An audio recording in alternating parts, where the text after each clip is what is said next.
नाज़रीन, प्रोग्राम में सबसे पहले बात करेंगे 27वीं आइनी तरमीम पर। 27वीं आइनी तरमीम के क्या खदोखाल होंगे, क्या स्ट्रक्चर होगा और इसकी मंजूरी के हवाले से बात करेंगे। हमारे साथ इस वक्त शो में मौजूद है जहांगीर खान जदौन, जो कि माहिर कानून हैं। जहांगीर साहब, शुक्रिया आपके वक्त का। 27वीं आइनी तरमीम, सबकी नज़रें 27वीं आइनी तरमीम पर है। क्या है इसके मुसवदे में, क्या शिकें हैं? पीपल्स पार्टी की जानिब से किन शिकों पर तहफ़्फ़ुज़ात का इजहार किया गया है? सबसे पहले तो ये बताइएगा, और ये भी बताइएगा कि क्यों आखिर इसकी ज़रूरत महसूस हुई कि 27वीं आइनी तरमीम पास करवानी चाहिए।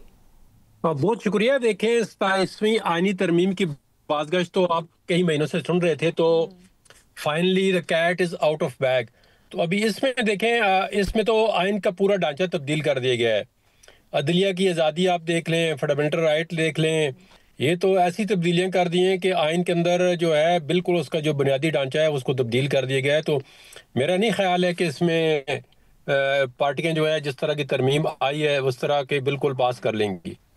अच्छा सर, ये फरमाइएगा कि काबीना ने अगरचे आज मंजूरी दे दी है, लेकिन हम खास तौर पे पीपल्स पार्टी की बात करें तो एनएफसी के हवाले से जो पीपल्स पार्टी को तहफ़्फ़ुज़ात थे वो लगता है कि वो शायद मान लिए गए हैं। अगर ऐसी सूरत हाल है तो फिर आप क्या समझते हैं कि एनएफसी वार्ड के हवाले से जो सूबों में बाहमी इख्तलाफात थे या वफाक जो इख्तियारात चाहता था वो तो फिर कैसे दूर होंगे सर? वो नहीं, देखें, उनका तो एनएफसी अवार्ड देखें उन्हें पता ही है। उसमें असल में ये होना चाहिए था कि जो लोकल गवर्नमेंट का सिस्टम है इसको आप आइन में इनकॉर्पोरेट करें कि जो सूबे हैं वो नीचे ना फाइनेंशियल पावर डेलीगेट कर रहे हैं ना एडमिनिस्ट्रेटिव पावर। लोकल गवर्नमेंट का सिस्टम तमाम सूबे के अंदर मफलूज है, और इस्लामाबाद के अंदर स्पेशली आप देखें 3-4 साल से इलेक्शन ही हो रहे हैं। बाकी सूबों के अंदर भी देखें बिल्कुल स्टैंड स्टिल पोजीशन है। लोकल गवर्नमेंट को ऑलमोस्ट ख़त्म कर दिया गया है। लेकिन इन्होंने पीपल्स पार्टी इस पे देखें बात नहीं करेगी, क्योंकि वो लोकल गवर्नमेंट को सिस्टम को स्टैब्लिश नहीं कर रहे थे। बाकी कोई केपी में पीटीआई है, बिल्कुल इलेक्शन हुए हैं, लेकिन एक पैसा पाई जो है उन्होंने नीचे डेलीगेट नहीं किया। और उनकी पावर जो है, क्योंकि जितना भी ये सेल्फ इंटरेस्ट और बेनिफिशियरी ये एमपी एमएनए किसी भी पार्टी का हो, वो लोकल गवर्नमेंट सिस्टम को डेवलप नहीं होने दे रहे। अब इसमें देखें ना, आप आइन के अंदर आप जुडिशरी को देखें, उसकी तबाही है 27वीं तरमीम में कि जी जज अगर इनकार करे जाने से तो वो रिजाइन समझे, तो फिर गवर्नमेंट सर्वेंट की नौकरी उससे ज्यादा पक्की हो गई है। आपने तो उसको इस तरह बैठा दिया है कि आपकी बात नहीं मानेगा तो वो घर चला जाए। तो ये निज़ाम जो है ना, ये इसके बड़े दूरदराज नतीजे होंगे, और मुझे नहीं लगता कि ये तरमीम जो है एक पब्लिक बेनिफिट में है या इसका कोई पब्लिक को फायदा होगा। लेकिन सर ये तो एक फरमाइएगा कि 18वीं तरमीम को लेके जो मसाइल थे और जो वफाकी हुकूमत हो या मुस्लिम लीग नून या पीपल्स पार्टी, जो ऐसे मामला थे 18वीं तरमीम में जिनको ये दूर करना चाहते थे, तो आप क्या समझते हैं कि 17वीं तरमीम जो है उससे क्या वो उस पर असरात होंगे? देखें, 27वीं तरमीम जो है पेवरली इसका असल 2 मकसद हैं। अदालतों का कंट्रोल भी एग्जेक्टिव को देना, और तीसरी बात जो है वो आईनी अदालत कायम करना। ये तो मोटी 3 चीज़ें हैं। बाकी देखें, हो सकता है कुछ पार्टियां उस पर कंप्रोमाइज कर लें, लेकिन ये 2-3 चीज़ें जो है इन पे सारी पार्टियों को पहले ऑन बोर्ड लिया गया है। मतलब जाहिर नहीं, लेकिन खुफिया तौर पे हो सकता है उनको ऑन बोर्ड लिएगा, वो उससे एग्री होंगे तो उन्होंने तरमीम लाई है। अब ये कैसी तरमीम है? इतने बड़े आइन को आप तब्दील कर रहे हैं और चंद लम्हों में आज जो है मुसवदा पेश किया जा रहा है। लेकिन सर यहाँ एक सवाल ये भी पैदा होता है कि जिस तरह से आपने आईनी अदालत की बात की, तो आईनी बेंच तो पहले ही बन चुका है। तो आप क्या समझते हैं कि एक माहिर कानून की हैसियत से क्या आईनी अदालत अलग नहीं होनी चाहिए, जिस तरह दुनिया के मुख्तलिफ ममालिक में तो इस तरह से काम चल रहा है? देखें, आईनी अदालत पे तो इतराज नहीं है, लेकिन आईनी अदालत के अंदर जो अपॉइंटमेंट है वो आप किस तरह करना चाहते हैं? वो आप कौन से बंदों को आईनी अदालत में लेके आना चाहते हैं जो आइन को समझते हैं? आइन को मतलब है कि किस तरह, क्या पब्लिक का ट्रस्ट है कि वो आइन के मुताबिक फैसले करेंगे? अब आईनी बेंच देखें ना, 1 साल हो गया, तो आप मुझे बता दें इन्होंने कौन से ऐसे फैसले किए हैं जो आईनी इंटरप्रिटेशन थी इन्होंने की है। स्वाइस के रिजर्व सीटों के, और स्वाइस के उन्होंने एक वो सिविल का जो मिलिट्री ट्रायल है उसको वैलिडेट कर दिया है। 2-3 मोटे डसीन के अलावा आप मुझे आईनी बेंच का कोई आप फैसला बता दें। आप माशाल्लाह मीडिया में हर वक्त जो है आपके पास मालूमात भी होती है।